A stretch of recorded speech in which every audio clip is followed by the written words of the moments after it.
वाटिका पाठ 2 पंच परमेश्वर।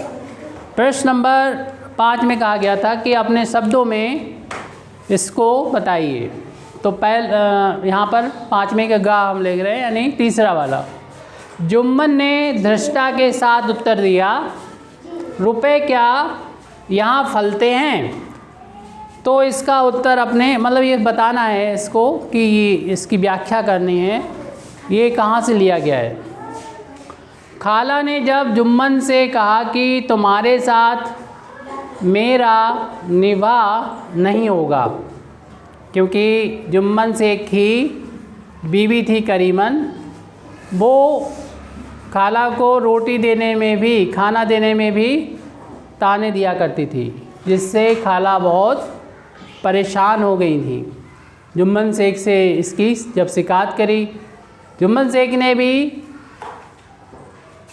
अपनी पत्नी से कुछ नहीं कहा। तब कुछ महीने इस तरीके से चलने के बाद खाला बहुत ज़्यादा जब परेशान हो गई, तो उन्होंने जुम्मन से कहा कि तुम्हारे साथ मेरा निवाह नहीं होगा, मुझे खाने पकाने के लिए रुपए माहवार दे दिया करो।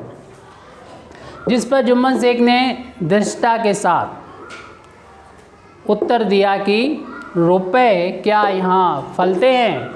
जबकि हम लोग जानते हैं कि खाला की जो जायदाद थी उसकी रजिस्ट्री जुम्मन शेख ने पहले करा ली थी, और ये वादा किया था कि तुम्हारा खाने पीने का, कपड़े लत्ते का इंतज़ाम हम ज़िंदगी भर करते रहेंगे, आजीवन करेंगे।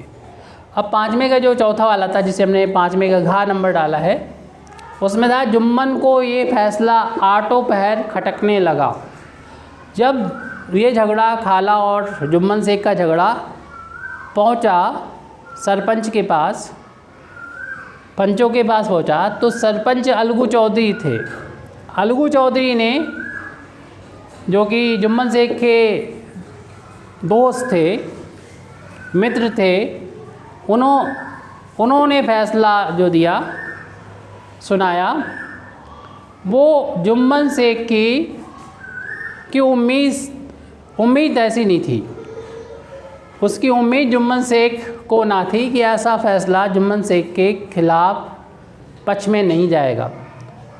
जुम्मन को ये फ़ैसला अपनी संपत्ति के नुकसान के रूप में देख रहा था। जुम्मन शेख ऐसा देख रहा था, जुम्मन शेख ये फ़ैसला अपनी संपत्ति के नुकसान के रूप में देख रहा था, क्योंकि अलगू चौधरी ने कहा कि खाला को माहवार उसका खर्चा, खाने पीने का खर्चा देना चाहिए।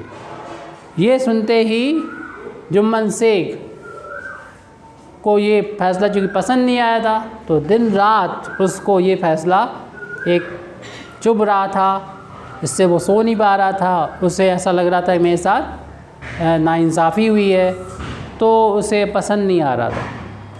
लेकिन सरपंच ने जो फैसला किया था वो फैसला ठीक था, सभी लोग पसंद कर रहे थे, और अलगू चौधरी की इस फैसले पर तारीफ़ भी कर रहे थे।